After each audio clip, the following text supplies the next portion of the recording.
Hey guys, good morning. It's 3:40 in the morning and magtatrabaho ako. But today is Saturday and gulo ng buhok ko Saturday. Woke up like this. And igagawa ko sila ng breakfast later. So, samahan niyo ako, okay? Mag-work lang muna ako. And babalikan ko kayo pag mag-start na ako Okay, so we're here at my kitchen right now. And break lang ako from class. So I'm going to prepare some of the things that I'm going to need later. Kasi yung susunod kong klase, straight na siya. So wala na akong vacant para mag-prepare ng mga kailangan ko. And before that, I need my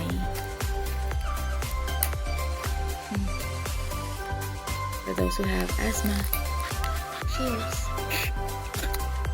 So I take this every day, twice a day. Pag hindi ko kakayanin. So for our breakfast today, I will be making eggs, of course. Oh, and I'll be cooking tuyo. Namiss ko to. Oh my gosh. And then, well, I'll show you. Let's flip the camera. Okay, so today for our menu, we have tirang kanin for fried rice. And then salted eggs. So, ayan. Meron tayong tomatoes. I'm gonna fry some eggs. Tuyo. Joven also eats this. So, but I will be frying some hot dogs for him later. Of course, ang walang katapusang at isang katerbang bawang. We have okra and talbos ng kamote. I will just steam this one and then I'm gonna fry the okra. And of course, we have our dahon ng saging. Wala ditong fresh, so I bought a frozen one last night. So I already thaw it out. I'm just gonna wipe it later at ilalatag ko sa lamesa. Ayan. So magsa-start na ako mag-slice, maghimay. Mag-isa pa lang ako kasi tulog pa silang lahat. It's still very early na. Wala pang 5 a.m. So hopefully matapos ko yung preparations para mamaya after ng mga klase ko, lulutuin ko na lang sila. Let's go.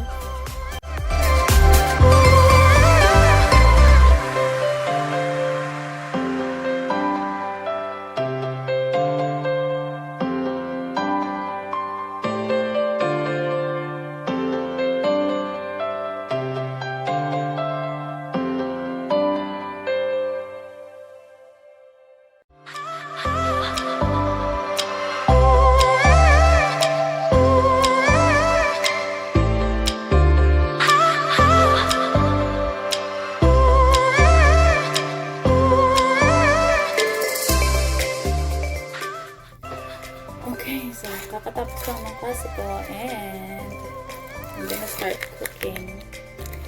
Kalimutan ko na iwain yung mga lulutuin kong hotdogs for children. So,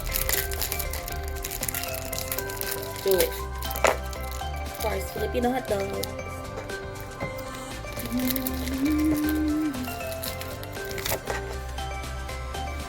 Nahati ko lang siya sa gitna.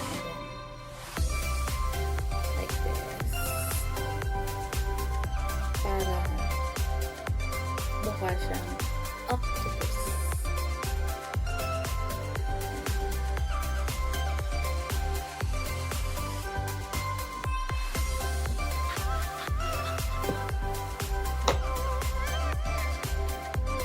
We don't usually serve hot dogs sa bahay. Pero once in a while, something quick and easy to cook. Yung double chin ko lumalabas. You know, every angle is a bad angle for me. Wala nang angle na maganda. Lagi na lang mataba.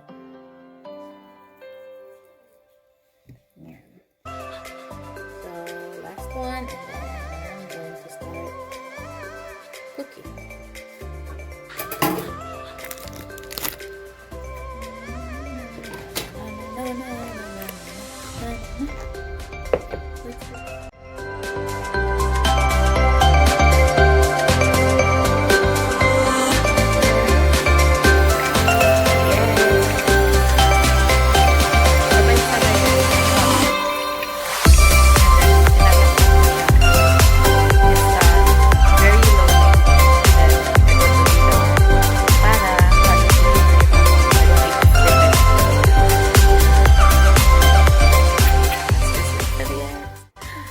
Magluto. Ayusin na natin. Alam mo na. Ayan.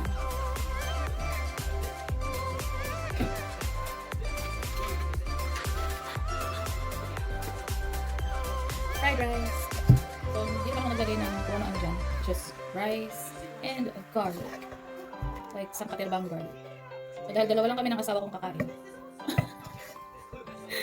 Masyado madami. Lagi talaga ako promise. Tama na yun sa atin? You want more? He wants more daw. Masarap ako mag-fried rice. Kanin pa lang. Kanin na. Yan. Ano na yan?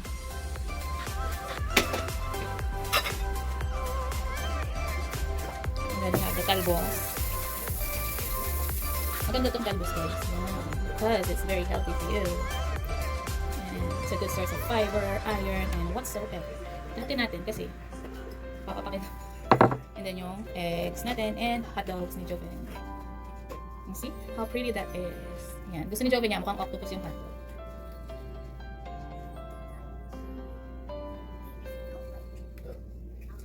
We're gonna go eat, okay?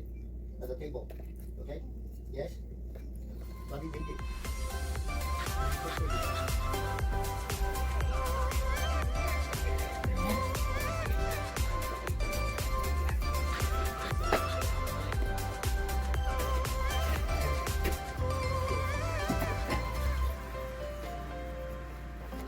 Itlog na pula with egg. Hindi ko na tatanggalin sa tasa. Diyan na lang siya.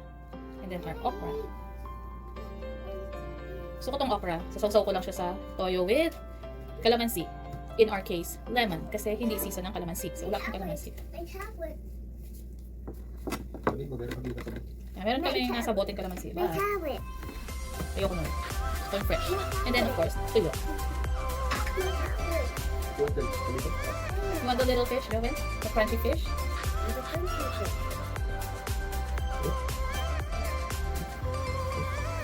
Oh, ayan, tingnan mo. Nakikita ba? Yes, a crunchy fish. Oh, yan ang kumakain na tuyo. Ano kamatis? Put more kamatis on the side. Kasi masarap talaga ang kamatis. Pampaganda ng kutis, pampalinaw ng mata. Yan. Sige, kumakain si Joey ng toyo. Hindi na tinatanggal ang tinig. As long as it's crunchy, he eats it. So, ito yung mga anong kausawan. Ha, where's our chili garlic? Chili garlic na sa chili.